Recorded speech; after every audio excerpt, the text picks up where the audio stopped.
আমাদের নবীজি সাল্লাল্লাহু আলাইহি সাল্লাম আল্লাহর নবী, একদিন তিনি নামাজের মধ্যে ভুলে আগে বসে গেছেন। সাহাবীরা ভয়ে পিছন থেকে লোকমা দেয় না, যে উনি তো আল্লাহর নবী, আল্লাহ তাআলা তাকে সরাসরি গাইড করে জিবরিল দিয়া।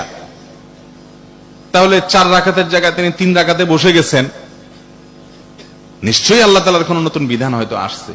সালাম ফেরানোর পর সাহাবীরা বললেন, ইয়া রাসূলুল্লাহ আকুসিরাতিস সালাতু আম নাসিত, নামাজ কি আল্লাহ কমায় দিয়েছে না আপনি ভুলে গেছেন? নবী করিম সাল্লাল্লাহু আলাইহি সাল্লাম বললেন, বাল নাসিত, না না আমি ভুলে গেছি বরং। এরপরে শুধরায় নিলেন। তাহলে আমাদের ইমাম সাহেবদের ভুল হওয়া স্বাভাবিক না অস্বাভাবিক? আমাদের দেশে মানুষের টেন্ডেন্সি হলো নিজে যত রকমের টাউট বাটপারগিরি সব করবে আর আশা করে হুজুরটা হবে আস্ত একটা ফেরেশতা।